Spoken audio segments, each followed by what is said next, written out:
শুভ দ্বীপ্রাহরিক। আমি অর্চিতা শীল। আজ তোমাদের বিপিএসসি 133 ব্লক 1 ইউনিট 1 এর একটা ক্লাস নেব।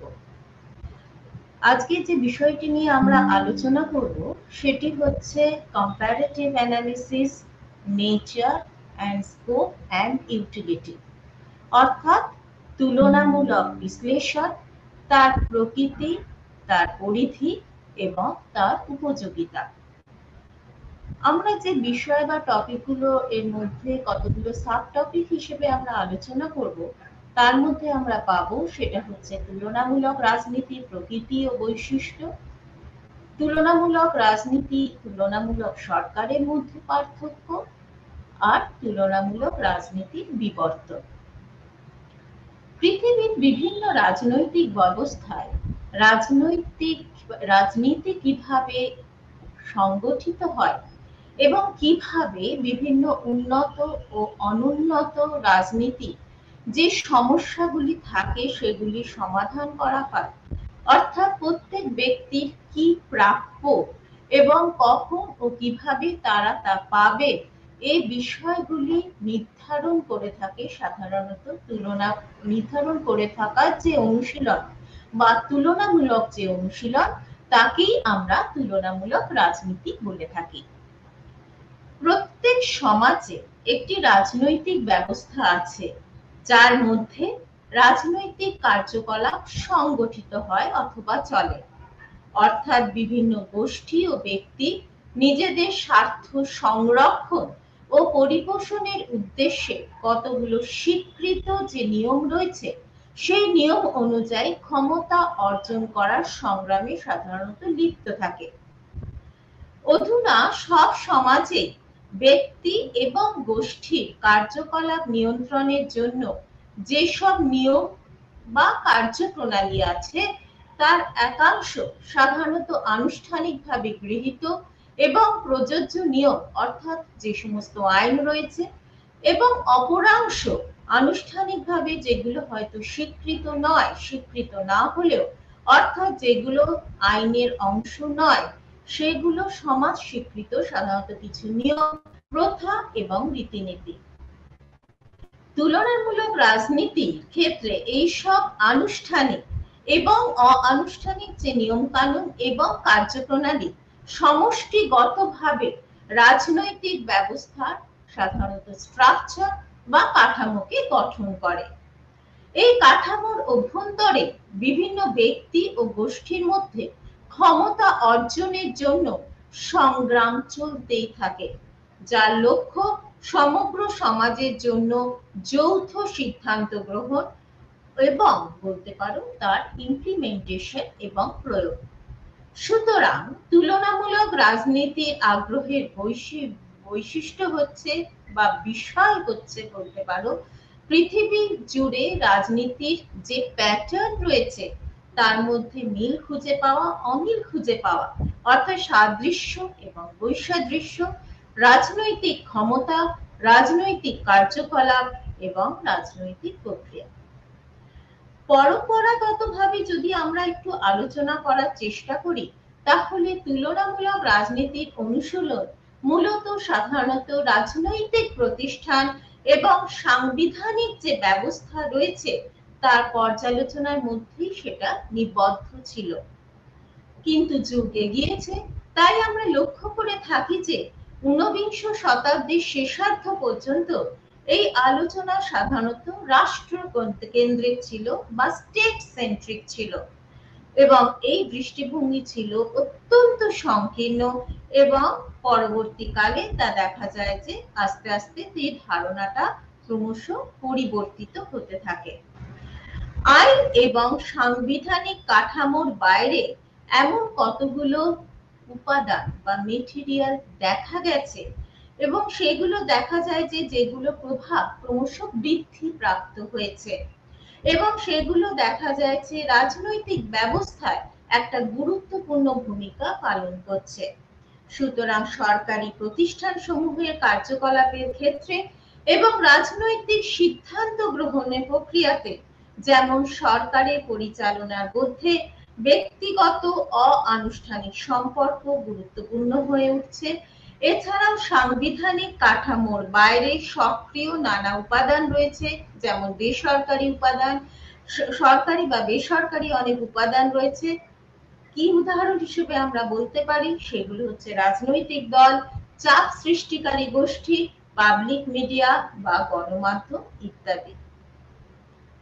সনাতন প্রাতিষ্ঠানিক বা রাষ্ট্রকেন্দ্রিক যে দৃষ্টিভঙ্গি, কেবলমাত্র প্রথম দিকে যখন আমরা এই পর্যালোচনা শুরু করি, দেখা যায় যে মার্কিন যুক্তরাষ্ট্র বলো বা ইউরোপিয়ান কান্ট্রি বা ইউরোপিয়ান যে দেশগুলো রয়েছে, সেই উন্নত দেশগুলোর শাসন ব্যবস্থার ক্ষেত্রে সেগুলো প্রশস্ত ছিল।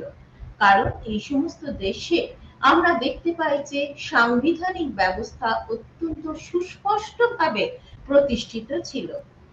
তাই প্রথম দিকে তুলনামূলক রাজনীতির দৃষ্টিক্ষেত্র দেখা গেছিল রাষ্ট্রকেন্দ্রিক ছিল। পরবর্তীকালে দেখা যায় যে রাষ্ট্র ও রাষ্ট্রীয় প্রতিষ্ঠান তো রইল, সেটা থাকবে, কিন্তু শুধু তার মধ্যেই আবদ্ধ রইল না। সামাজিক পরিমণ্ডলে রাজনীতি পর্যালোচনা এবং সেহেতু রাজনৈতিক ব্যবস্থায় পর্যালোচনার প্রধান বিষয় হয়ে উঠলই তুলনামূলক রাজনীতির আগ্রহের বিষয়। রাজনৈতিক ব্যবস্থা হলো সমাজের সেই সমস্ত ফ্যাক্টর বা উপাদান যেগুলো সম্মিলিতভাবে রাষ্ট্রের যৌথ সিদ্ধান্তকে প্রভাবিত করে এবং মূল্যের কর্তৃত্ব সম্পন্ন বন্টনের কাজ প্রভাবিত করে।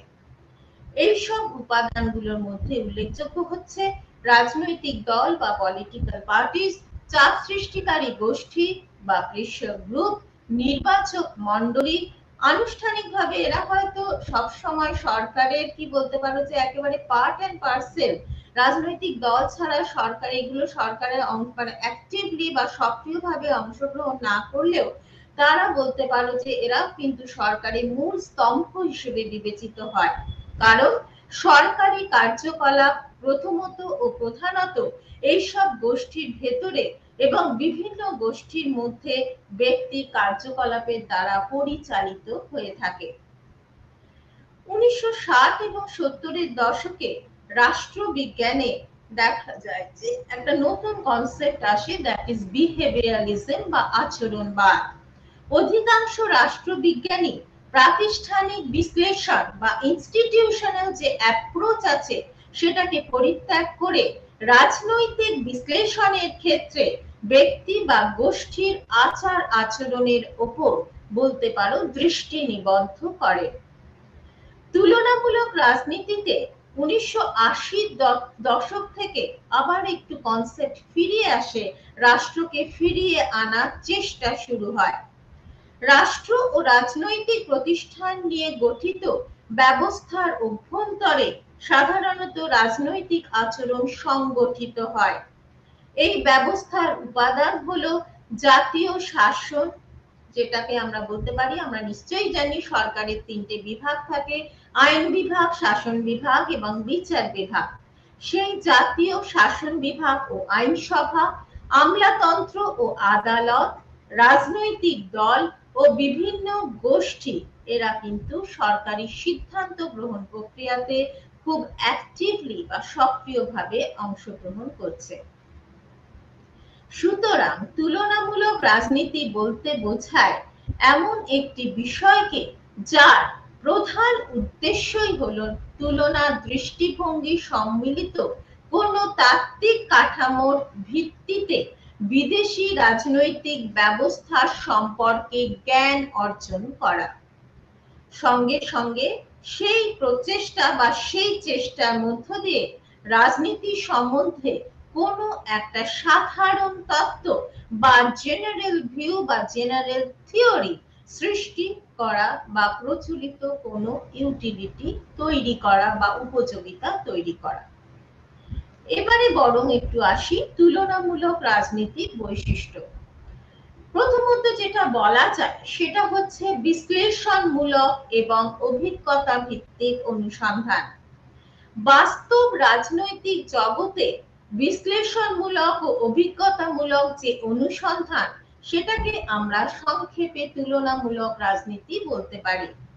এই শাস্ত্র রাজনৈতিক ব্যবস্থাকে সমাজ ব্যবস্থার একটা সাব সিস্টেম বা উপব্যবস্থা হিসেবে দেখে থাকে এবং সমাজে রাজনীতি ও রাষ্ট্রীয় কাঠামোর প্রকৃতি যেসব সামাজিক, অর্থনৈতিক ও সাংস্কৃতিক উপাদান দ্বারা নির্মিত হয় তার সাধারণত অ্যানালাইজ করে বা বিশ্লেষণ করে।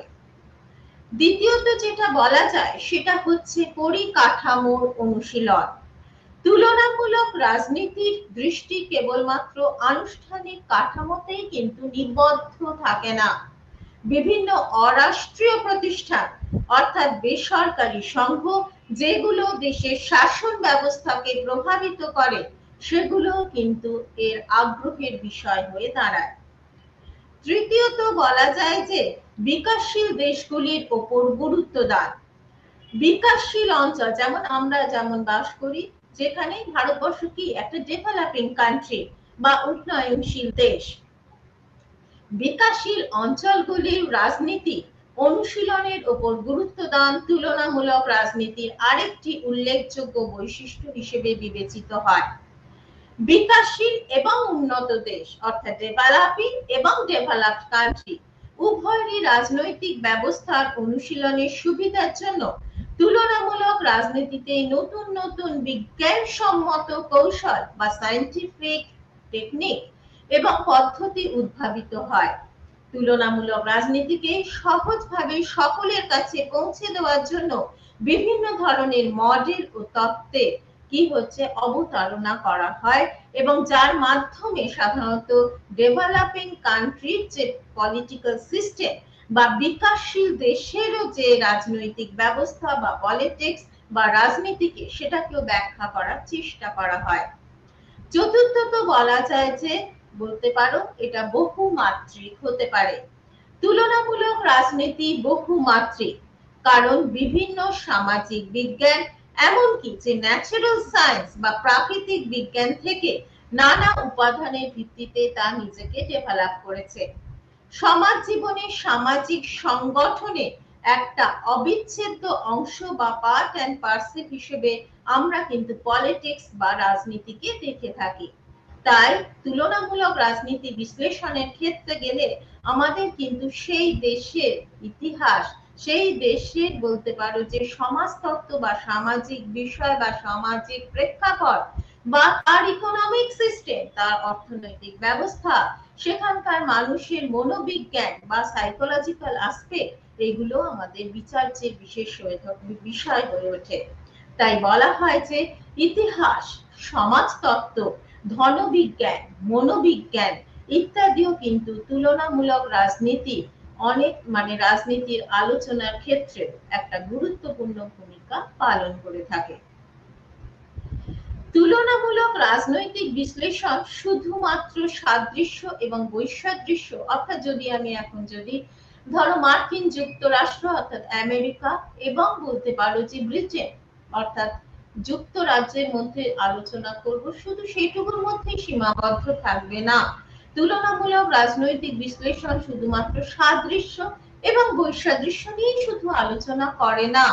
এই তুলনার প্রধান লক্ষ্য হলো কিছু কিছু বিশেষজ্ঞরা মনে করেন যে এই সাদৃশ্য এবং বৈসাদৃশ্যের বাইরেও সেখানে কিছু রয়েছে, কিছু রাজনৈতিক বৈশিষ্ট্য বা অনন্য কিছু রাজনৈতিক বৈশিষ্ট্য বা বলতে পারো যে ক্যারেক্টারিস্টিক্স রয়েছে, যেগুলো দেখা যায় যে সমাজের নিরিখে বিচার করে সেখানে সেগুলো একটা নতুন আইডেন্টিটি বা স্বকীয়তা সৃষ্টি করে। এরপর আমরা যে বিষয়টা নিয়ে আলোচনা করব সেটা হচ্ছে তুলনামূলক রাজনীতি এবং তুলনামূলক সরকার। অর্থাৎ এটা এভাবেও বলা হয় যে what is the difference between comparative politics and comparative government। তুলনামূলক সরকার যেখানে সরকারের তুলনামূলক আলোচনার মধ্যেই সীমাবদ্ধ থাকে, তেমনি কিন্তু তুলনামূলক রাজনীতি বলতে পারো সেটা কিন্তু রাজনৈতিক প্রক্রিয়া, যেটা সরকারি বা বেসরকারি যাই হোক না কেন সেই সমস্ত বিষয়কেও তাদের আলোচনার অন্তর্ভুক্ত করে। তাই তুলনামূলক আলোচনার ক্ষেত্রে এর প্রধান বৈশিষ্ট্য হলো যে এটা বলতে পারো এক ধরনের এনকম্পাসিং বলে এটাকে আমরা উল্লেখ করতে পারি। এছাড়া বলা যায় যে তুলনামূলক রাজনীতি সমস্ত কিছু রাজনৈতিক দিক থেকে সবকিছুকে বিচার করার চেষ্টা করে। এটা দেখা যায় যে দীর্ঘদিন ধরে তুলনামূলক রাজনীতি তার আলোচনা শুধুমাত্র সরকার এবং তার প্রকারভেদ, যেগুলো সাধারণত পাশ্চাত্য দেশে প্রথমে যে ওয়েস্টার্ন কান্ট্রিতে দেখা যেত সেগুলোকে নিয়ে আলোচনায় সীমাবদ্ধ থাকতো। কিন্তু আমরা লক্ষ্য করি যে পৃথিবীর ইতিহাসে দুটো বিশ্বযুদ্ধ ঘটে গেছে, প্রথম বিশ্বযুদ্ধ এবং দ্বিতীয় বিশ্বযুদ্ধ। দ্বিতীয় বিশ্বযুদ্ধের পর থেকে এই ধারণা কিন্তু একটা র্যাডিক্যাল চেঞ্জ বা একটা পরিবর্তন ঘটতে শুরু করে। ঔপনিবেশিক ব্যবস্থার পতন দ্বিতীয় বিশ্বযুদ্ধের প্রারম্ভে একটা নতুন ধারণা সৃষ্টি করে এবং অর্থাৎ সেটা মানে কি, সেখানে দেখা যাচ্ছে যে অনেক ঔপনিবেশিক রাষ্ট্র তারাও আস্তে আস্তে স্বাধীনতা অর্জন করতে শুরু করে এবং তখন একটা নতুন কনসেপ্টের সৃষ্টি হয়, সেটি হলো নিউ নেশনস বা নয়া রাষ্ট্র। এখানে বলা যায় যে বা অনেক ধরনের বলতে পারো যে বৈচিত্র্যতা বা ডাইভার্সিফিকেশন এখানে লক্ষ্য করা যেতে শুরু হলো এবং রাজনৈতিক প্রেক্ষাপটকে এবং প্রক্রিয়াকে ব্যবহার করার জন্য তাকে সহজভাবে সাধারণ মানুষের কাছে পৌঁছে দেওয়ার জন্য বিভিন্ন ধরনের মডেলের আলোচনা বা তার চারিত্রিক বৈশিষ্ট্যকে তার মাধ্যমে মডেলগুলোর মাধ্যমে ব্যাখ্যা করা প্রক্রিয়া শুরু হলো এবং দেখা গেল যে শুধুমাত্র আলোচনা, যেটা আগেও বলেছি যে শুধুমাত্র আলোচনা শুধুমাত্র রাষ্ট্রীয় সংগঠনের মাধ্যমে বা সংগঠনের মধ্যেই সীমাবদ্ধ রইল না, এর সঙ্গে যুক্ত হলো ব্যক্তির আচার আচরণ, সামাজিক গোষ্ঠী তাদের বিহেভিয়ার বা তাদের আচার আচরণ, রাজনৈতিক দল, চাপ সৃষ্টিকারী গোষ্ঠী, সামাজিক আন্দোলন বা সোশ্যাল মুভমেন্ট ইত্যাদি। বিভিন্ন প্রাতিষ্ঠানিক যে দৃষ্টিভঙ্গি বা ইনস্টিটিউশনাল অ্যাপ্রোচ এবং রাজনৈতিক প্রক্রিয়া বা পলিটিক্যাল প্রক্রিয়া বা পলিটিক্যাল প্রসেস আলোচনায় অঙ্গীভূত হতে লাগলো। সঙ্গে সঙ্গে যুক্ত হলো এর সঙ্গে আরো কিছু বিষয়, যেমন হচ্ছে পলিটিক্যাল সোশ্যালাইজেশন বা রাজনৈতিক সামাজিকীকরণ, পলিটিক্যাল কালচার বা রাজনৈতিক সংস্কৃতি এবং তার বলতে পারো যে বিভিন্ন রকম বা প্রকারভেদ, স্বার্থের গ্রন্থিকরণ প্রক্রিয়া, রাজনৈতিক নিয়োগ, পলিটিক্যাল বলতে পারো যে মানে রাজনৈতিক নিয়োগ, রাজনৈতিক দক্ষতা বা পলিটিক্যাল এফিসিয়েন্সি, এলিট গোষ্ঠী প্রমুখ। এই ধরনের নিয়মানুবর্তী আলোচনা জাতিরাষ্ট্র গঠন বা নেশন স্টেট তৈরিতে একটা গুরুত্বতা পেতে লাগলো বা ইম্পর্টেন্স পেতে লাগলো এবং দেখা যায় যে বা জনগণের রাজনৈতিক সাংস্কৃতিক স্বকীয়তা বা আইডেন্টিটি ক্রমশ প্রকাশিত হতে শুরু করলো। এর ফলে দেখা যাচ্ছে যে জাতি রাষ্ট্র গঠনে সেগুলো কিন্তু উল্লেখযোগ্য ভূমিকা পালন করতে শুরু করে। সুতরাং রাজনৈতিক প্রক্রিয়ার গঠনমূলক দৃষ্টিভঙ্গি ও আধুনিকতার ধারণা, পাশ্চাত্য উন্নয়নের ধারণা, এই সমস্ত ধারণা আস্তে আস্তে কিছুটা কি হতে থাকলো, এক থেকে অপরের দিকে সরে আসতে লাগলো বা সরে যেতে লাগলো এবং সেখানে নতুন নতুন ধারণার অবতারণা শুরু হলো। বিশ্ব রাজনীতিতে বলতে পারো যে আদর্শগত বৈচিত্র্যতা, অর্থাৎ যেমন পাশ্চাত্য পুঁজিবাদ একদিকে যেমন ছিল, পরবর্তীকালে দেখা গেল সোভিয়েত সমাজতান্ত্রিক ধারণা সেগুলো লক্ষিত হতে লাগলো এবং নতুন যে নিও লিবারালিজমও বলবো না, শুধু লিবারাল বলি, অর্থাৎ নতুন লিবারাল কনসেপ্ট বা লিবারাল স্টেটের ধারণা, অর্থাৎ নতুন উদারনৈতিক রাষ্ট্রগুলির দ্বারা পাশ্চাত্য সাম্রাজ্যবাদকে নষ্ট করার যে একটা কনসেপ্ট, সেটা কিন্তু দেখা গেল বা পাশ্চাত্য সাম্রাজ্যবাদকে রিজেক্ট করে দেওয়ার একটা প্রবণতা বা একটা টেন্ডেন্সি লক্ষ্য করা গেল এবং তারা নিজেদের একটা স্বাধীন স্বকীয় রাষ্ট্র হিসেবে ক্রমশ প্রতিষ্ঠা করার কথা ভাবতে শুরু করলো। এর প্রধান একটা আমরা উদাহরণ হিসেবে দিতে পারি জোট নিরপেক্ষ আন্দোলন, অর্থাৎ ক্যাপিটালিজম বা পুঁজিবাদ যেগুলো পাশ্চাত্যের উন্নত যে রাষ্ট্রগুলো রয়েছে, অর্থাৎ যেগুলো বলো মার্কিন যুক্তরাষ্ট্র বলো, জার্মানি বলো, ব্রিটেন বলো, তাদের দৃষ্টিভঙ্গি থেকে তারা কিন্তু ক্রমশ সরে আসতে লাগলো। অন্যদিকে সমাজতান্ত্রিক মানসিকতা, যার লিডারশিপ যার হাতে ছিল, যেটা সোভিয়েত রাশিয়া বা যাকে আমরা বলি আজকে বর্তমানে রাশিয়া, তার হাতে ছিল এককালে, সেই মানসিকতাও তারা পোষণ করলো না। তারা এই দু ধরনেরই বলতে পারো আইডিওলজি থেকে সরে গিয়ে জোট নিরপেক্ষ একটা কনসেপ্ট তারা তৈরি করলো, যার প্রধান কিন্তু লিডার ছিল ভারতবর্ষ। তবে বেশিরভাগ দেশগুলির মধ্যে দেখা গেছে যে সেই সময় সমাজতান্ত্রিক মানসিকতা গ্রহণ এবং বিভিন্ন ধরনের তারা চেষ্টা করতে লাগলো আধুনিকতার মডেল আবিষ্কার করার একটা প্রবণতা তাদের মধ্যে দেখা গেল। এবং এভাবে তারা যে বিশ্ব ব্যবস্থা বা ওয়ার্ল্ড সিস্টেম রয়েছে, অর্থাৎ বিভিন্ন দেশে যে ধরনের রাজনৈতিক ব্যবস্থা বা পলিটিক্যাল সিস্টেম রয়েছে, সেগুলোকে ব্যাখ্যা করার চেষ্টা করতে লাগলো। 50-এর এবং 60-এর দশকে রাজনৈতিক বাস্তবতাকে ব্যাখ্যা করার উদ্দেশ্যে তারা আস্তে আস্তে মডেলের অবতারণা শুরু করলো। এবং 70-এর দশকে যদি লক্ষ্য করো, তাহলে দেখা যাবে যে থার্ড ওয়ার্ল্ড কান্ট্রি বা তৃতীয় বিশ্বের ধারণাকে ব্যাখ্যা করার উদ্দেশ্যেও বিভিন্ন ধরনের মডেলের অবতারণা শুরু হলো। 80-র দশকে বা 80s-এ যদি লক্ষ্য করি, আমরা দেখতে পাই যে সেক্ষেত্রে আরেকটু পরিবর্তন লক্ষ্য করা গেল। বিশ্বায়নের ধারণা বা গ্লোবালাইজেশনের একটা কনসেপ্ট সেখানে হাজির হলো। এবং বলতে পারো যে অনেক ক্ষেত্রে বৃহৎ বৃহৎ রাষ্ট্রের মধ্যে তুলনামূলক আলোচনায় অনেক বৈচিত্র্যতা আনায়ন করা গেল।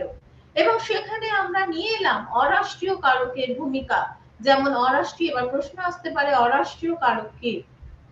যেমন তার প্রধান একটা উদাহরণ হতে পারে নন গভর্নমেন্টাল অর্গানাইজেশন বা যেগুলোকে আমরা এনজিও বলে উল্লেখ করতে পারি। এছাড়াও বেসরকারি কারকের প্রভাব পরিলক্ষিত হলো। বিভিন্ন ধর্মীয় যে প্রতিষ্ঠান, তারাও কারকের ভূমিকা পালন করতে লাগলো। এছাড়াও বিভিন্ন রাষ্ট্রের অর্থনৈতিক ব্যবস্থাও রাজনৈতিক তুলনামূলক আলোচনার মধ্যে অন্তর্ভুক্ত হলো। এবং এছাড়াও দেখা গেল যে কমিউনিকেশন সিস্টেম বা যোগাযোগ ব্যবস্থাতেও একটা রেভলিউশন এলো বা বিপ্লব আনায়ন হলো। ইউরোপীয় রাষ্ট্রের রাজনৈতিক গুরুত্ব আস্তে আস্তে হ্রাসপ্রাপ্ত হলো এবং নতুন নতুন ক্ষমতার ভারসাম্যের উদ্ভব হলো।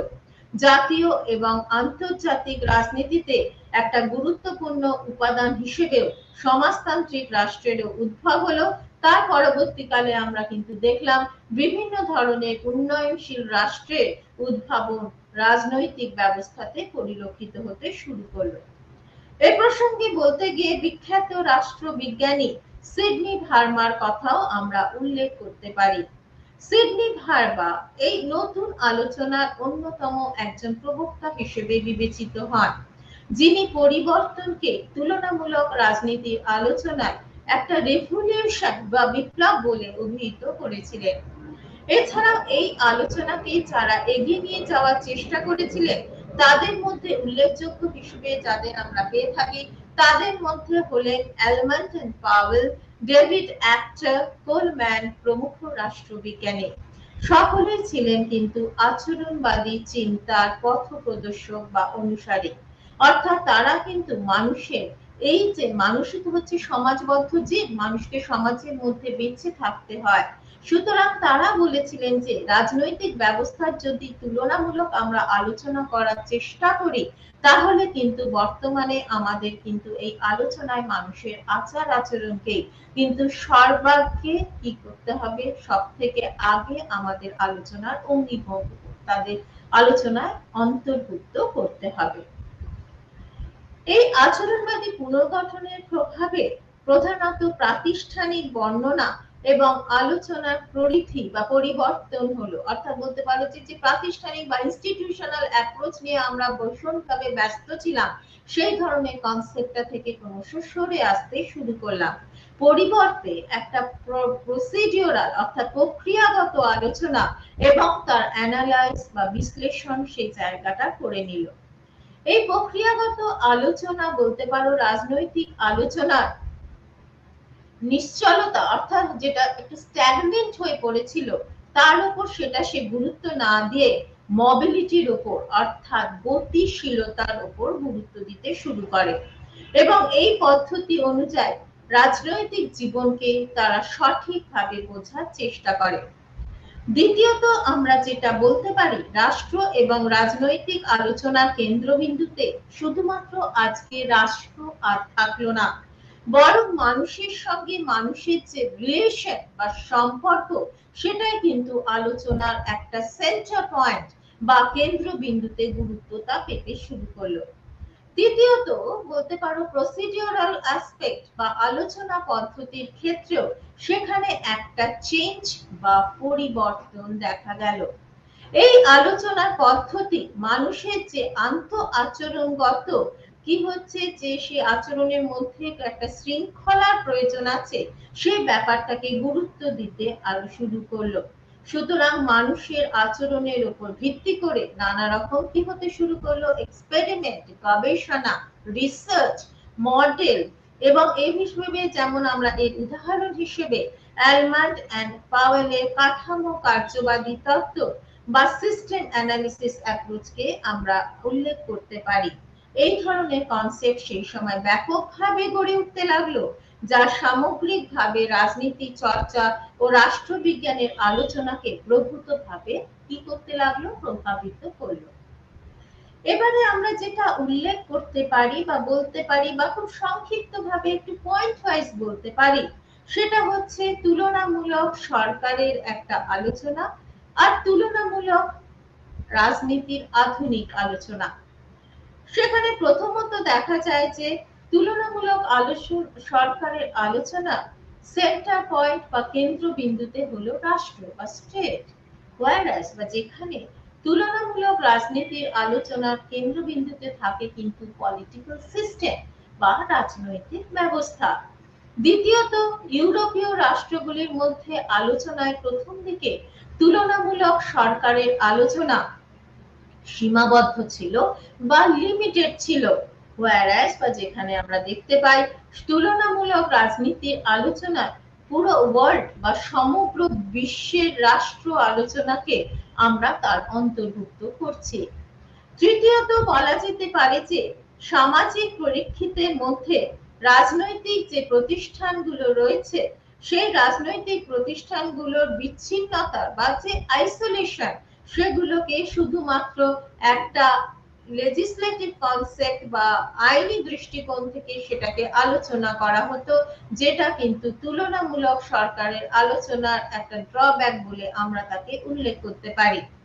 অন্যদিকে রাজনীতিকে বিভিন্নভাবে মানে রাজনীতিকে সেখানে বিভিন্নভাবে নিশ্চয়ই দেখার চেষ্টা করা হয় তুলনামূলক আলোচনাতে, কিন্তু সেখানে সেটাকে একটা আইসোলেটেড ফ্যাক্টর বা বিচ্ছিন্নভাবে দেখা হয় না।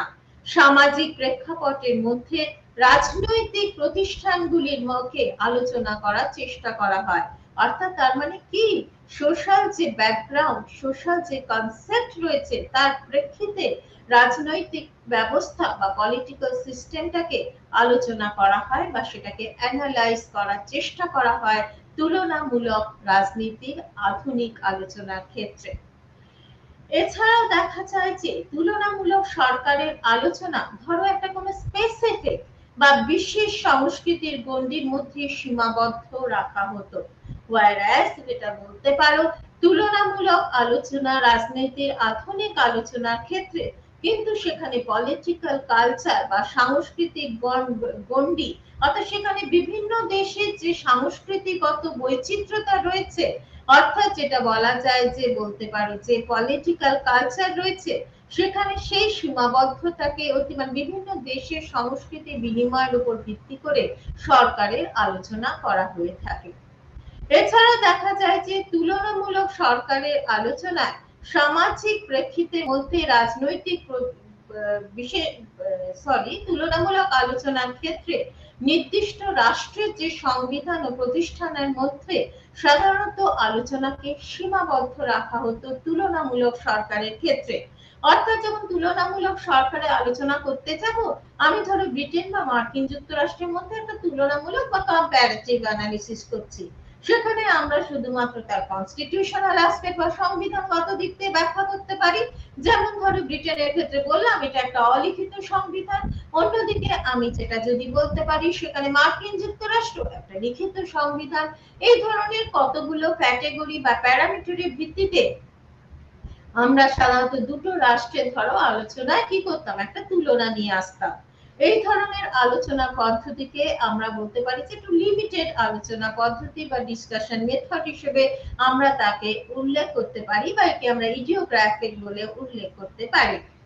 অন্যদিকে তুলনামূলক রাজনীতির আলোচনায় বিভিন্ন ধরনের রাজনৈতিক ব্যবস্থা সেটা বিভিন্ন আসপেক্টে হতে পারে। যেমন ধরো যে এরকম বলতে পারো যে আমি একটা উদারনৈতিক রাজনৈতিক ব্যবস্থার সঙ্গে একটা বলতে পারো যে একটা স্বৈরতান্ত্রিক রাজনৈতিক ব্যবস্থার তুলনা করতে পারি, অথবা বলতে পারো যে একটা পার্লামেন্টারি বা সংসদীয় শাসন ব্যবস্থার সঙ্গে একটা আমরা বলতে পারি যে তোমার ধরো একটা যুক্তরাষ্ট্রীয় ব্যবস্থা বলবো না, একটা রাষ্ট্রপতি শাসিত ব্যবস্থার তুলনা করতে পারি। আবার অন্যদিকেও ধরো বলতে পারি একটা যুক্তরাষ্ট্রীয় ব্যবস্থার সঙ্গে একটা বলতে পারো যে ইউনিটারি বা একনায়কতান্ত্রিক ব্যবস্থার তুলনা করতে পারি। অথবা আমরা সেখানে মানে আলোচনার মধ্যে নতুনত্ব বা বৈচিত্র্যতা আনার জন্য আমরা বলতে পারি যে বলতে পারো যে কি কি তার উদারনৈতিক রাজনৈতিক ব্যবস্থা আজকে কি রয়েছে, বা সেখান থেকে আমরা আজকে নতুন ধরনের কনসেপ্ট আনয়ন করতে পারি যাকে আমরা বলি নয়া উদারনৈতিকবাদ। সেটা কি আজকের দিনে গণতান্ত্রিক দেশগুলোতে কতটা ফলো আপ করা হচ্ছে, সেভাবেও কিন্তু সেই আলোচনাকে এগিয়ে নিয়ে যেতে পারি। সুতরাং দেখা যায় যে বিভিন্ন রাজনৈতিক ব্যবস্থার মধ্যে আলোচনা করা হয় এবং বিভিন্ন ব্যবস্থার সাদৃশ্য এবং বৈসাদৃশ্যের মধ্যে গুরুত্ব দেওয়া হয়, এবং সেক্ষেত্রে দেখা যায় যে তাই এই আলোচনাকে আমরা জেনেরিক বলে উল্লেখ করতে পারি। আশা করি তোমরা আমার কথা বুঝতে পারছো। এরপরে আমরা যে আলোচনাটা করব সেটা হচ্ছে তুলনামূলক রাজনীতির একটা বিবর্তন আমরা উল্লেখ করতে পারি, বা ইভলিউশন অফ কম্পারেটিভ পলিটিক্স। সেখানে দেখা যায় যে তুলনামূলক রাজনীতির যদি বিবর্তনের ইতিহাসে পাতাগুলো উল্টোতে থাকি, সেখানে দেখা যায় বা বিখ্যাত কিছু কিছু রাষ্ট্রবিজ্ঞানী রয়েছে, তারা বলেছিলেন যে আধুনিক রাষ্ট্রবিজ্ঞানের একটি শাখা হিসেবে স্বীকৃতি পাওয়ার অনেক আগেই তুলনামূলক রাজনীতির আলোচনা ছিল। অর্থাৎ যে সেটা হঠাৎ করে অ্যাব্রাপ্টলি সেটা একটা ডেভেলপ করেছিল, এটাকে আমরা বলতে পারি না। কেন কেন বলতে পারি না? বলা হয় যে বিখ্যাত প্রাচীন রাষ্ট্রবিজ্ঞানী হিসেবে আমরা অ্যারিস্টটলের কথা বলতে পারি, যার আবিষ্কারই হচ্ছে বা সিটি স্টেট কনসেপ্ট বা নগর রাষ্ট্রের ধারণা। সেই অ্যারিস্টটলই ছিলেন প্রথম তুলনামূলক রাজনীতিবিদ, যিনি আদর্শ রাষ্ট্রের বৈশিষ্ট্য বলতে পারো যে সন্ধান করতে গিয়ে তখন কিন্তু তিনি কনসেপ্ট এনেছিলেন এই যে সিটি স্টেট বা নগর রাষ্ট্রগুলো রয়েছে, সেই নগর রাষ্ট্রের সংবিধান এবং তার আর্থ সামাজিক বা ইকোনমিক সোশিওলজিক্যাল অ্যাসপেক্ট বা প্রেক্ষাপট, সেটার মধ্যে তিনি পুঙ্খানুপুঙ্খ কম্পেয়ার করার চেষ্টা করেছেন, তুলনা করে তার সিদ্ধান্তে বা ডিসিশনে পৌঁছেছিলেন। এছাড়া অন্যান্য রাষ্ট্রবিজ্ঞানী হিসেবে আমরা কিন্তু বোদা বলো, হবস বলো, লক বলো, মন্তেস্কু বলো, যাদের রচনাও আমরা বিভিন্ন ধরনের মেটেরিয়াল বা উপাদান খুঁজে পেয়ে থাকি। পরবর্তীকালে আমরা বলতে পারি টকভিলের কথা, অথবা মার্কসের কথা। মার্কসিজম তো তোমাদের পড়তেই হয়। মার্কসিজম শ্রেণী সংগ্রাম, ক্লাস স্ট্রাগল, শ্রেণী বৈচিত্র্য, ক্লাস ক্লাসিফিকেশন, একটা বলতে পারো ক্যাপিটালিস্ট সোসাইটির বৈশিষ্ট্য, পুঁজিবাদী রাষ্ট্রের ব্যবস্থা, এদের মার্কসের কথা বলতে পারি বা ব্রাইসের কথা বলতে পারি। তাদের তত্ত্ব বা ধারণার দৃষ্টিতেও সেখানেও আমরা একটা কম্প্যারিজনের চিহ্ন বা চরিত্র খুঁজে পাই। ঊনবিংশ শতাব্দীর শেষ দিকে অর্থাৎ at the end of 19th century দেখা যায় যে মার্কিন যুক্তরাষ্ট্রে কিন্তু রাজনৈতিক চর্চাটা বেশ ক্রমশ এগিয়ে যেতে লাগলো, বা সেখানে একটা প্রোগ্রেসিভ অ্যাটিটিউড লক্ষ্য করা গেল। সেখানে দেখা গেল মার্কিন যুক্তরাষ্ট্রে রাজনীতির চর্চার একটা পৃথক এলাকা হিসেবে তুলনামূলক রাজনীতির উদ্ভব হলো, অর্থাৎ একটা সেপারেট সাবজেক্ট ম্যাটার হিসেবে আমরা কিন্তু কম্পারেটিভ পলিটিক্স কে নিয়ে এলাম। এবং সেখানে দেখা যায় মার্কিন যুক্তরাষ্ট্রে কিন্তু রাষ্ট্রবিজ্ঞানে যে গতিতে তার প্রতিষ্ঠানকে বা তার আলোচনাটাকে প্রসারিত করতে লাগলো, সেখানে দেখা যায় যে এদের মধ্যে ক্রমশ বিশ্ববিদ্যালয় শিক্ষার্থী যারা রয়েছে তাদের মধ্যে মনে হলো বাহ, এটা তো বেশ নতুন কনসেপ্ট। তাদের মধ্যে সেটা কিন্তু আগ্রহ ক্রমশ সঞ্চারিত হতে লাগলো। এবং সেখানে দেখা যায় যে প্রথম দিকে যতটা তাদের কাছে সেটা গুরুত্বটা পেতে শুরু করলো, পরবর্তীকালে কিন্তু দেখা যায় সেই আলোচনায় কিছুটা ঢিলেমি আসতে শুরু করে। তার ফলে হয়তো প্রথম দিকে যতটা সাফল্যভাবে তুলনামূলক রাজনীতির আলোচনা মার্কিন যুক্তরাষ্ট্রে শুরু হয়েছিল, পরবর্তীকালে সেখানে সেটা সেভাবে কি পায়নি, সাকসেস পায়নি বা সফলতা পায়নি। দেখা যায় যে ভৌগোলিক সংকীর্ণতা বলতে পারো, এবং বলা যায় যে প্রাবন্ধিক যে চরিত্র রয়েছে, সেখানে সেই কনসেপ্টের আলোচনা করতে গিয়ে বলা যায় যে আর.সি. ম্যাকসোডিস বলে একজন ছিলেন, তিনি বলেছিলেন যে এটা হচ্ছে সাবেকি দৃষ্টিভঙ্গি এবং এটাকে তুলনা করা যায় না বা অতুলনামূলক।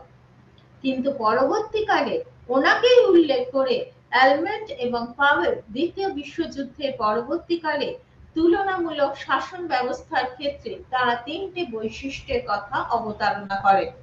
প্রথমত বলেছিলেন যে সংকীর্ণ যে দৃষ্টিভঙ্গি, যার ফলে অধিকাংশ আলোচনা শুধুমাত্র ইউরোপীয় দেশগুলোকে নিয়েই সীমাবদ্ধ ছিল, কিন্তু পরবর্তীকালে দেখা গেছে এছাড়াও যেমন ধরো মার্কিন যুক্তরাষ্ট্র পরবর্তীকালে সেখানে আলোচনা কেন্দ্রীভূত হয়তো আগেও ছিল, কিন্তু পরবর্তীকালে সেই আলোচনা একটু অন্যভাবে সেখানে শুরু হয়েছিল। এছাড়াও পরবর্তীকালে আরো কিছু কিছু মহাদেশ সেখানে যুক্ত হয়েছিল, যেখানে কিন্তু তুলনামূলক রাজনীতির আলোচনা আস্তে আস্তে ছড়িয়ে পড়েছিল। সেটা হচ্ছে এশিয়ান কান্ট্রিগুলো বা এশিয়া উপমহাদেশ, এবং বলা যায় যে আফ্রিকান কান্ট্রি এবং ল্যাটিন আমেরিকান কান্ট্রি, অর্থাৎ ল্যাটিন আমেরিকার দেশগুলো। অর্থাৎ তুলনামূলক রাজনীতির আলোচনা ক্রমশ কিন্তু পৃথিবীর বিভিন্ন দেশে আলোচনায় ছড়িয়ে পড়তে থাকে। দ্বিতীয়ত, আলোচনাগুলো আর অতটা সংকীর্ণ বাতাবরণে ছিল না, বরং সেখানেও দেখা যায় যে অনেক বেশি আস্তে আস্তে ডেসক্রিপটিভ হতে শুরু করে বা বর্ণনামূলক হয়ে উঠতে থাকে। এবং দেখা যায় যে সেখানে আস্তে আস্তে দেখা গেল কিছুটা সিস্টেমেটিক হয়ে রইল বা নিয়মতান্ত্রিকতাও লক্ষ্য করা যেতে লাগলো। এবং এরপর দেখা যায় যে ঊনবিংশ শতাব্দীর শেষ দিকে এবং বিংশ শতাব্দীর প্রথম দিকে রাষ্ট্রের ধারণায় আইডিয়াল স্টেট বা আদর্শ রাষ্ট্রের যে ধারণা, যেটা ভীষণভাবে আগেও বলেছি ভীষণভাবে স্টেট সেন্ট্রিজম ছিল বা কেন্দ্রীভূত ছিল, এবং বিমূর্ত এবং যে এম্পেরিক্যাল অর্থাৎ অভিজ্ঞতামূলক ধারায় রাষ্ট্রীয় চিন্তাধারা আবর্তিত হতো বা রাষ্ট্রীয় ধারণা আবর্তিত হতো। পরবর্তীকালে এমন একটা সময় থেকে ওই সময় থেকে দেখা যায় যে স্বাধীনতার ধারণা বা উদারনীতিবাদ গুরুত্ব পেল। কেন গুরুত্ব পেল? আস্তে আস্তে দেখা গেল এই সময় থেকে কি হচ্ছে, বিশ্ব রাজনীতিতে একটু পরিবর্তন লক্ষ্য করা গেল। অনেক ঔপনিবেশিক যে রাষ্ট্রগুলো ছিল, সেই রাষ্ট্রগুলো আস্তে আস্তে স্বাধীনতা অর্জন করতে শুরু করলো, এবং সেই কান্ট্রিগুলো নিজেদের যখন উন্নয়নের প্রসেসের মধ্যে এগিয়ে নিয়ে যেতে চেষ্টা করলো, তখন তারা কিন্তু অনেক বেশি লিবারাল অ্যাটিটিউড বা উদারনৈতিক মনোভাব গ্রহণ করলো। এবং সেখানে তাই দেখা যায় যে, কেননা এই ক্ষেত্রেই আমরা বলতে পারি যে এশিয়া, আফ্রিকা বা ল্যাটিন আমেরিকার যে দেশগুলো ছিল, প্রথম দিকে তারা ইউরোপীয় উপনিবেশবাদের অধীনে বা ব্রিটিশ উপনিবেশবাদের অধীনে ছিল। তারা আস্তে আস্তে স্বাধীনতা যখন পেল, তখন তারা নিজেদের দেশকে নতুন ভাবে উন্নয়নের পথে এগিয়ে নিয়ে যাওয়ার চেষ্টা করলো। এবং সেক্ষেত্রে তাই দেখা যায় যে রাষ্ট্রবিজ্ঞানীরা অনেকে ছিলেন, সেই বিষয়টিকে তারা তুলে ধরার চেষ্টা করলো।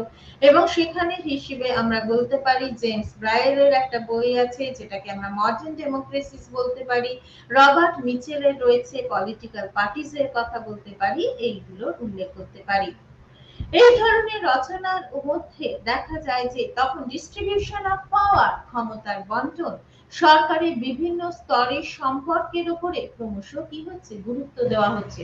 সেখানে ধরো যে সরকার গঠিত হচ্ছে, সরকারের যে তিনটে বিভাগ, আইন বিভাগ, শাসন বিভাগ, বিচার বিভাগ, তাদের যেমন গুরুত্ব রয়েছে, কিন্তু শুধু আইন বিভাগের কাজ করবে, বিচার বিভাগের কাজ করবে, শাসন বিভাগের কাজ করবে, এই ধরনের আলোচনাতেই সীমাবদ্ধতা রইল না। দেখা গেল আইন বিভাগের কাজকর্মকে আরো বাড়িয়ে দেওয়া হলো, সেটা কিন্তু শাসন বিভাগের কাজকর্মেও তারা আস্তে আস্তে ইন্টারফেয়ার করতে লাগলো, বা সেখানে ডেলিগেটেড লেজিসলেশনের কনসেপ্ট নেওয়া হলো। এইগুলো কিন্তু তুলনামূলক রাজনীতির আলোচনার মধ্যে অন্তর্ভুক্ত হয়ে গেল।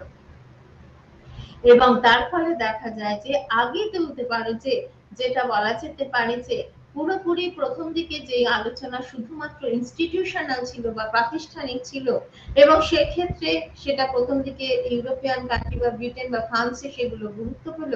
পরবর্তীকালে দেখা যাচ্ছে যে এই কনসেপ্টটা থেকে ক্রমশ তারা আস্তে আস্তে সরে আসছে। দ্বিতীয় বিশ্বযুদ্ধ এবং তার পরবর্তীকালে বিশ্বের পরিস্থিতির অনেক পরিবর্তন ঘটে গেল। 1917 সালে আমরা নিশ্চয়ই জানো, যারা ইতিহাস পড়ছো তাদের, রাশিয়ায় একটা বলশেভিক রেভলিউশন হয়েছিল। বলশেভিক বিপ্লব হওয়ার পৃথিবীতে সমাজতন্ত্র আসবে বলে রাশিয়া মনে করেছিল, কিন্তু দেখা গেছিল যে সেগুলো দেখিয়েছিল যে এটা শোষিত মানুষের কাছে নিশ্চয়ই সমাজতন্ত্র যে সাম্যতার কথা বলে, এটা একটা উপায় হিসেবে প্রতিষ্ঠিত হতে পারে। এবং সেই যে এম বা সেই যে আইডিওলজি, সেই যে মতাদর্শ, সেটা হচ্ছে বলতে পারে যে পাশ্চাত্য ক্যাপিটালিজম বা পুঁজিবাদের বিরোধী হিসেবে এটাকে উল্লেখ করা যেতে পারে।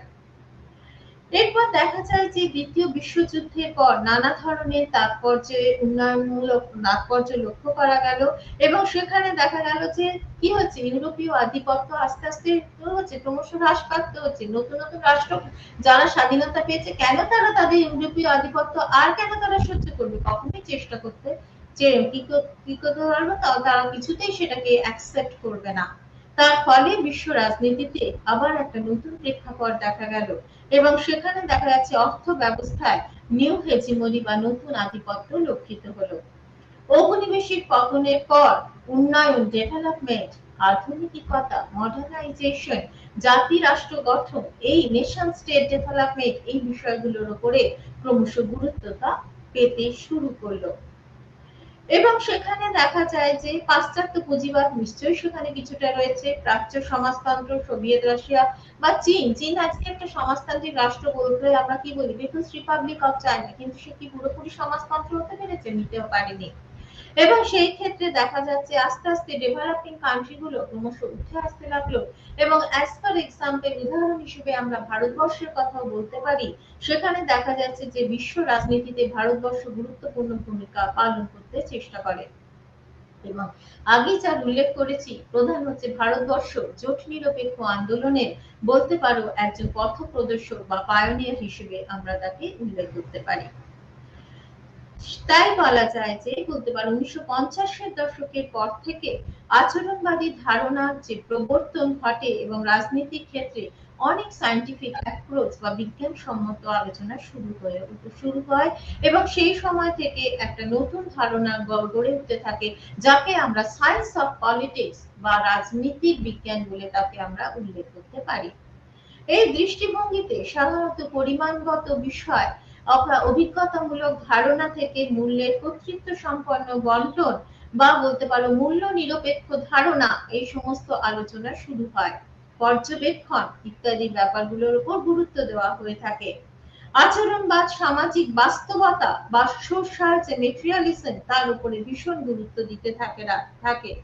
গ্যাব্রিয়েল আলমেন্ট এবং তার সহযোগীরা একটা তত্ত্ব গড়ে, যেটা যেমন আমি উদাহরণ দিয়েছিলাম অ্যালমার্ট পাওয়েল সিস্টেম অ্যাপ্রোচ, সেই তত্ত্ব গড়ে তোলে, যার মাধ্যমে সমস্ত রকম তুলনামূলক রাজনৈতিক ব্যবস্থাকে ব্যাখ্যা করার চেষ্টা করা হয়। প্রাথমিক এবং যেটা বলতে পারো অ্যাডভান্সড, গণতান্ত্রিক, অগণতান্ত্রিক সমস্ত বিষয়গুলোকে আলোচনা অন্তর্ভুক্ত করা হয়ে থাকে। আচরণবাদী দৃষ্টিভঙ্গির প্রবক্তারা বলতে থাকেন যে নতুন নতুন পরিবেশমূলক আলোচনা বা নারীবাদী আন্দোলন, সেগুলো কিন্তু আচরণবাদী কনসেপ্ট বা ধারণার অন্তর্ভুক্ত হয়ে পড়ে। এবং এই আন্দোলন বলতে পারো এই সময় বিভিন্ন ধরনের বিহেভিয়ারাল মুভমেন্ট বা আচরণবাদী আন্দোলন সংগঠিত হয়েছে, যেগুলো কিন্তু বলতে পারো যে যুদ্ধবাদ নীতির বিরোধিতা করেছে। সুতরাং রাষ্ট্রবিজ্ঞানের আলোচনা কি ছিল, রাষ্ট্রকেন্দ্রিক যেটা ছিল, পরবর্তীকালে তার গুরুত্ব অনেক বেশি হয়ে গেল, বিভিন্ন রাষ্ট্রীয় আলোচনার মধ্যে অন্তর্ভুক্ত হতে লাগলো, এবং সেক্ষেত্রে শুধু বিভিন্ন রাষ্ট্রের মধ্যে তা নয়, বিভিন্ন কারক অকারক সমস্ত কিছু কারকে, অরাষ্ট্রীয় কারক রাষ্ট্রীয় কারক সবকিছু আলোচনার মধ্যে অন্তর্ভুক্ত হতে শুরু করলো। এছাড়া দেখা যায় যে যে আচরণবাদী দৃষ্টিভঙ্গির ছত্রছায়ায় আধুনিক সর্বকালীন এবং সার্বজনীন তাৎপর্যের ধারণাকে ব্যবহার করে রাজনীতির একটা সাধারণ তত্ত্ব বা জেনারেল থিওরি তৈরি করার চেষ্টা করা হলো। বৈচিত্র্যতা, নানা ধরনের ডাইভার্সিফিকেশন নিয়ে এর মধ্যে অলংকৃত করা হলো। বহুবিধ চরিত্রের রাজনীতিকে কি করা হলো, বর্ণনা এবং ব্যাখ্যা করার ক্ষেত্রে সেই সমস্ত ধারণা যেমন কনসেপ্ট আনা হলো, তার তাত্ত্বিক প্রয়োগের উপরেও কি করা হতে লাগলো, গুরুত্ব দেওয়া শুরু হলো। এছাড়া দেখা যায় যে বলতে পারো যে কোন রাজনৈতিক ব্যবস্থার চরিত্র নির্ধারণে সংবিধান বা রাজনৈতিক প্রতিষ্ঠানগুলোর যে ভূমিকা, সেটাকে নিশ্চয়ই স্বীকার করা হলো, কিন্তু সেটাই মাত্র অনলি ফ্যাক্টর বা সর্বাত্মক বলে মনে করা হলো না, বরং মনে করা হলো এটা নিশ্চয়ই একটা ভূমিকা আছে বা এটার একটা আংশিক ভূমিকা আছে। দ্বিতীয়ত যেটা বলা যায় যে রাজনৈতিক ব্যবস্থার চরিত্র অনেকাংশেই কিন্তু নির্ভর করতে শুরু করে অপ্রাতিষ্ঠানিক বা বেসরকারি রাজনীতির উপর, যেখানে কিন্তু সব থেকে বেশি মানুষরা গুরুত্বপূর্ণ হয়ে ওঠে ব্যক্তি বা ব্যক্তি গোষ্ঠীর রাজনৈতিক যে ভূমিকা এবং বৃহত্তর সমাজে যে রাজনৈতিক ঘাত প্রতিঘাত লক্ষ্য করা যায় সেগুলো। তৃতীয়ত বলা যায় যে সব রাজনৈতিক ব্যবস্থার বিকাশই পশ্চিমী শুধুমাত্র কয়েকটি দেশের মতো যে তাদের একেবারে অনুসরণ করে তাদের মতো গণতান্ত্রিক নীতি নিয়ে গড়ে তোলা হবে, সেই ধরনের মানসিকতা থেকে সরে আসা শুরু হলো। যেমন আমরা উদাহরণ হিসেবে ভারতবর্ষের কথা উল্লেখ করতে পারি, যেখানে আমরা কিন্তু দেখতে পাই ভারতবর্ষ কিন্তু একটা আধা যুক্তরাষ্ট্রীয় ব্যবস্থা, it is a quasi federal state. আমরা আমেরিকা বা মার্কিন যুক্তরাষ্ট্রের যুক্তরাষ্ট্রীয় ধারণা থেকে কিছু নিয়েছি, আবার সেখানে নিজস্বতা বা কিছুটা নিজস্ব আইডেন্টিটি প্রয়োগ করেছি। এইভাবে আমরা কিন্তু আমাদের দেশের যে সাংবিধানিক ব্যবস্থা বা কনস্টিটিউশনাল সিস্টেমকে ডেভেলপ করেছি। সুতরাং দেখা যায় যে ক্রমবর্ধমান বলতে পারো যে সুতরাং দেখা যায় যে সব রাজনৈতিক ব্যবস্থার বিকাশই পশ্চিমের কয়েকটি দেশের মতো ক্রমবর্ধমান গণতান্ত্রিকের দিকে নাও যেতে পারে, সেটাও বলা হলো। কোন কোন রাষ্ট্র যেমন ইরাক কথা বলতে পারো, ইরাকের কথা, যেখানে কিন্তু অটোক্রেটিক বা কি বলতে পারো স্বৈরতান্ত্রিকতা লক্ষ্য করা যায়। এই দেশগুলোর কথাও আমাদের কিন্তু আলোচনা অন্তর্ভুক্ত করতে হবে। এছাড়াও দেখা যায় যে রাজনৈতিক ব্যবস্থার মডেল হিসেবে পশ্চিমী উদারনৈতিক গণতন্ত্রের একটা অল্টারনেটিভ বা বিকল্প কিছু ভাবা যায় কিনা, সেটাও কিন্তু ভাবার চেষ্টা করা শুরু হলো। এছাড়াও সোভিয়েত ইউনিয়ন যে সমাজতান্ত্রিক মানসিকতা পোষণ করার চেষ্টা করছিল, বা চীন যে নিজে সমাজতান্ত্রিক রাষ্ট্র হিসেবে নিজেকে আজও প্রতিষ্ঠিত করার চেষ্টা করছে, তাদেরও কিন্তু এই তুলনামূলক রাজনৈতিক আলোচনা অঙ্গীভূত করা হলো। সুতরাং দেখা যায় বলতে পারো যে তাহলে এই প্রসঙ্গে বলতে গিয়ে এবার একটু শেষের দিকে যাই, তাহলে বলা যায় অ্যালমন্ড এবং পাওয়েল তাদের বিখ্যাত গ্রন্থ কম্পারেটিভ পলিটিক্স আর ডেভেলপমেন্ট অ্যাপ্রোচে তিনটি ভাগে ভাগ করেছে। মধ্যপ্রাচ্য, এশিয়া এবং আফ্রিকায় বহুবিধ যে সংস্কৃতির, সামাজিক প্রতিষ্ঠান এবং রাজনৈতিক যে বৈচিত্র্য রয়েছে সমন্বিত বহু সংখ্যক জাতীয় রাষ্ট্রের আবির্ভাব নিয়ে আলোচনা করেছেন। দ্বিতীয়ত বলা যায় যে ইউরোপীয় যে দেশগুলোর আন্তর্জাতিক রাজনীতিতে যে প্রাধান্য এক সময় ছিল, সেই প্রাধান্যের হ্রাসের কথা তারা বলছেন, এবং পূর্বতন ঔপনিবেশিক এবং যে আধা ঔপনিবেশিক দেশগুলো রয়েছে তাদের মধ্যে যে ক্রমশ তারা স্বাধীনতা পাচ্ছে, তারাও তাদের আন্তর্জাতিক স্তরে ক্ষমতা বা প্রভাব বিস্তার করছে, সেগুলো তারা তাদের আলোচনা অঙ্গীভূত করেছে। তৃতীয়ত বলা যায় যে আন্তর্জাতিক রাজনীতি এবং জাতীয় রাজনৈতিক যে ব্যবস্থা তার চরিত্র নির্ধারণে সেখানে দেখা গেছে যে মুভমেন্ট যে ঘটেছে, সংগ্রাম ঘটেছে, সেখানে সেই সংগ্রামের কথাও আলোচনা করেছেন, এবং সেখানে তারা সেই কনসেপ্ট বলতে গিয়ে তারা কমিউনিজমের কথা বলেছেন। সুতরাং দেখা যায় যে এছাড়াও অ্যালমন্ড এভাবে ব্যাখ্যা করার চেষ্টা করেছেন যে তুলনামূলক রাজনীতির আলোচনাকে তাহলে কি করতে হবে? অনেক বেশি ব্যাপকতর পরিধি নিয়ে আলোচনা করতে হবে, অনেক বেশি বাস্তবতার পরিপ্রেক্ষিতে অর্থাৎ বাস্তবতার দৃষ্টিভঙ্গি নিয়ে আলোচনা করতে হবে, অনেক বেশি মাইনরলি বা সূক্ষ্মতা নিয়ে আলোচনা করতে হবে, এবং সেখানে কিন্তু তারও সেখানে একটা তাত্ত্বিক বা থিওরিটিক্যাল আসপেক্টকে বিচার করতে হবে। দ্বিতীয় বিশ্বযুদ্ধ চলাকালীন পুরনো যে মন্ত্রনীতি ছিল মার্কিন যুক্তরাষ্ট্রে, সেখান থেকে ক্রমশ বিচ্ছিন্নতাবাদী বিদেশ নীতিকে তাই পরিত্যাগ করে বিশ্ব রাজনীতির ক্ষেত্রে যে স্থান করে নিয়েছিল, দ্বিতীয় বিশ্বযুদ্ধের পরবর্তীকালে বৃহৎ রাষ্ট্র হিসেবে আন্তর্জাতিক রাজনীতিতে যখন মার্কিন যুক্তরাষ্ট্র নিজের ক্ষমতায় এলো, সে কিন্তু সে নিজের বিদেশ নীতি বা ফরেন পলিসিকে কি করতে পাল্টাতে বাধ্য হলো। তাই বিদেশ নীতি নির্ধারণের ক্ষেত্রে আজকে কিন্তু জরুরি হয়ে পড়ে বিশ্বের যে বিভিন্ন যে দেশগুলো রয়েছে, সেই দেশগুলোর রাজনৈতিক ব্যবস্থাগুলোকেও তাকে পর্যালোচনার মধ্যে আনতে হয়। আজকে মার্কিন যুক্তরাষ্ট্রের সঙ্গে ভারতের বিদেশ নীতি বা বৈদেশিক সম্পর্ক কি হবে, সেটাও কিন্তু নির্ভর করে মার্কিন যুক্তরাষ্ট্রের যে পলিটিক্যাল সিস্টেম বা রাজনৈতিক ব্যবস্থা রয়েছে সেটার উপর। যেমন তেমনি ভারতের মতো উন্নয়নশীল দেশের যে রাজনৈতিক ব্যবস্থা রয়েছে সেটাকেও সেখানে গুরুত্বতা দিয়ে আলোচনা করা হয়। এবং সেই উদ্দেশ্যে একটা প্রতিষ্ঠান হিসেবে 1954 সালে মার্কিন যুক্তরাষ্ট্রে গড়ে উঠেছিল আমেরিকান সোশ্যাল সায়েন্স রিসার্চ কাউন্সিলের কমিটি অন কম্পারেটিভ পলিটিক্স। এছাড়াও আর আমরা যেটা উল্লেখ করতে পারি, পৃথিবীর বিভিন্ন অঞ্চলে বিভিন্ন সাংস্কৃতিক ও ঐতিহ্য সম্পন্ন রাজনৈতিক ব্যবস্থাগুলোকে বুঝতে গেলে রাজনীতিবিদরা আজকে বাধ্য হন সমাজতাত্ত্বিকদের বা সমাজতত্ত্ববিদদের সাহায্য নিতে। এই যে একটা কথা বলেছিলাম, সামাজিক প্রেক্ষাপটে বিচার করতে হবে, তাহলে কি আমরা সমাজকে ইগনোর করতে পারি? কখনোই ইগনোর করতে পারি না। এবং এই বৌদ্ধিক লেনদেনের মধ্য দিয়ে রাষ্ট্রবিজ্ঞানের জগতে গবেষণায় আজকে নানান ধরনের নতুন টেকনিক বা নতুন কৌশল আবিষ্কৃত হচ্ছে, যেমন ধরো ইন্টারভিউ মেথড, সার্ভে মেথড ইত্যাদি। সুতরাং তুলনামূলক রাজনীতির আলোচনায় আজকে কিন্তু এই বিষয়গুলো ক্রমশ অঙ্গীভূত হয়ে যাচ্ছে।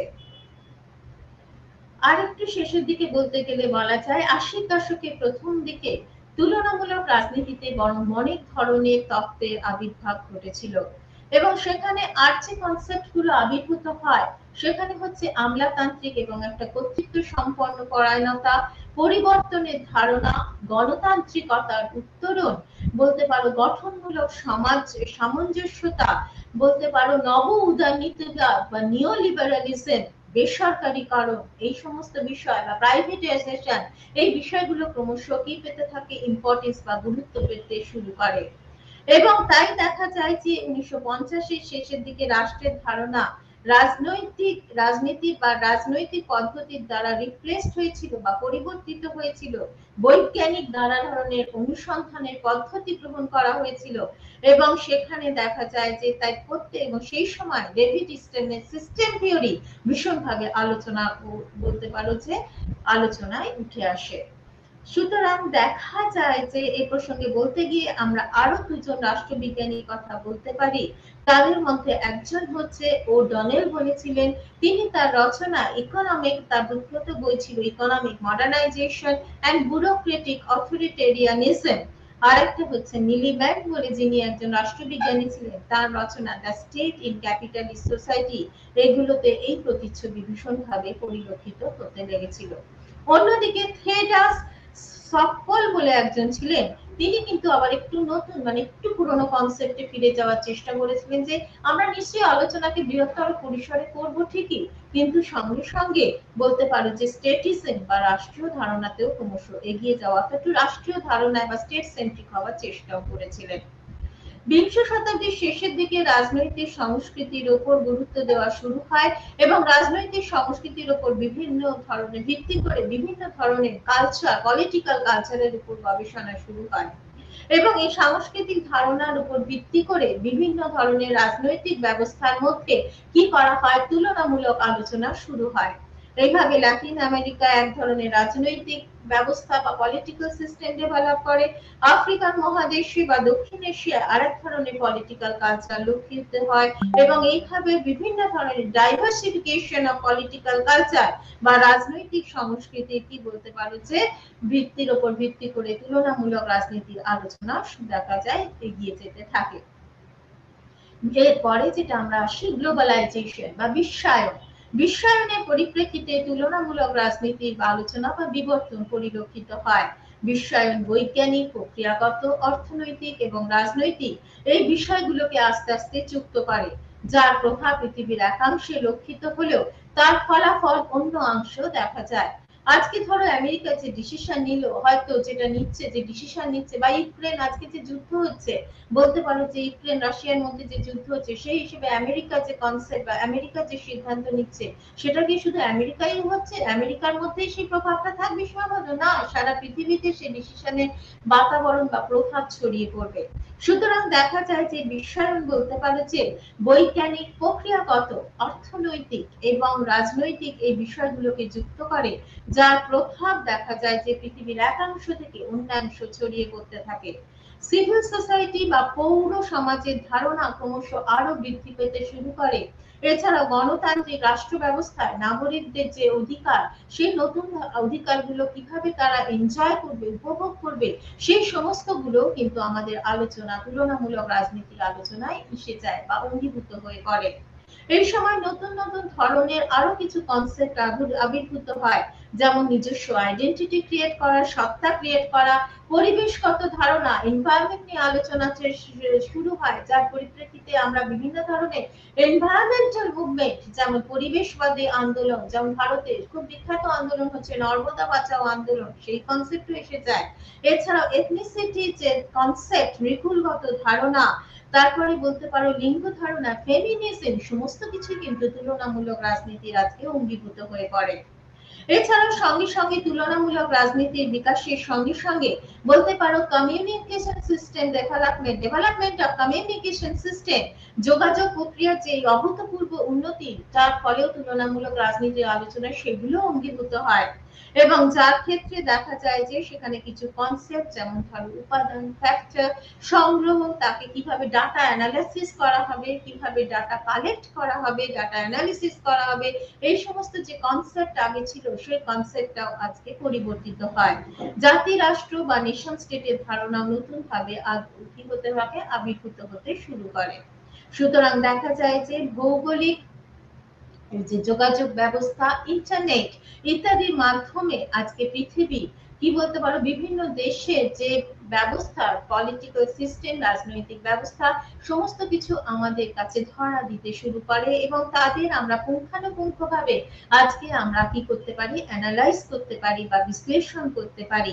এছাড়াও বিশ্বের কাছে সেই জন্য বিভিন্ন ধরনের অধিকারের লড়াই নিয়ে বিভিন্ন আলোচনা, বিভিন্ন রকম আলোচনার বিষয় হয়ে ওঠে থাকে বিভিন্ন রাষ্ট্রের বিভিন্ন অধিকারের লড়াই, বিভিন্ন রাষ্ট্রের বলবো না, রাষ্ট্রের মধ্যে বিভিন্ন গোষ্ঠীর অধিকারের লড়াই, বা সেখানে যে সামাজিক, বিভিন্ন রাষ্ট্রের মধ্যে সামাজিক ন্যায় প্রতিষ্ঠার লড়াই, বা বিভিন্ন রাষ্ট্র যাতে গণতান্ত্রিক হয়ে উঠতে পারে তার লড়াই, সেইগুলো আলোচনা অঙ্গীভূত হয়ে থাকে।